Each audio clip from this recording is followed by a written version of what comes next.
देसी मुर्ग शोरबे में मैं 2 इंग्रेडिएंट्स ऐसे डालती हूँ जिससे ये बहुत टेस्टी बनता है। इसके लिए वीडियो को एंड तक देखिएगा। वीडियो को पसंद आए तो लाइक और शेयर लाजमी कीजिएगा। हाफ़ कप ऑयल लेंगे। ऑयल जब गर्म हो जाए 2 दरमियाने साइज़ के प्याज को लाइट ब्राउन कर लें। प्याज लाइट ब्राउन हो गया है। 2 टेबलस्पून लहसुन अदरक पेस्ट डालकर 1 मिनट भुनाई कर लें। कमेंट करके लाजमी बताएं आप किस कंट्री से मेरी वीडियो देख रहे हैं। 1 बड़े साइज़ के टमाटर का पेस्ट, नमक 1 टीस्पून या फिर हस्बे जायका, लाल मिर्च पाउडर ½ टीस्पून, हल्दी पाउडर 1/4 टीस्पून, धनिया पाउडर 1 टीस्पून। अच्छी तरह से भुनाई कर लें। भुनाई कर ली है। थोड़ा पानी डालकर कवर कर दें ताकि प्याज सॉफ्ट हो जाए। मसाले का अच्छा सा पेस्ट बन गया है।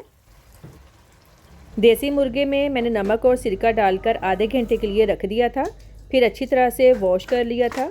इस तरह करने से चिकन अच्छी तरह साफ़ भी हो जाता है और इसकी स्मेल भी दूर हो जाती है। अब इसमें चिकन डालकर अच्छी तरह से भुनाई कर लें। जितनी अच्छी भुनाई होगी मुर्ग शोरबा उतना ही टेस्टी बनेगा। भुनाई कर ली है। अब इसमें 2 लीटर गर्म पानी डाल दें। गर्म पानी डालने से टेम्परेचर मेंटेन रहता है।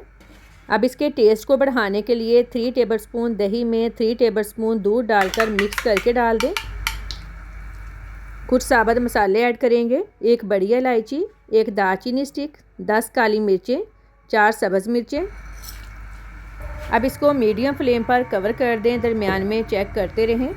चिकन को पकते हुए आलमोस्ट 45 मिनट हो गए हैं। अब चेक कर लेते हैं। ये देखें बोटी गल गई है। अब आखिर में गरम मसाला 1 टीस्पून, फ्रेश धनिया डाल दें।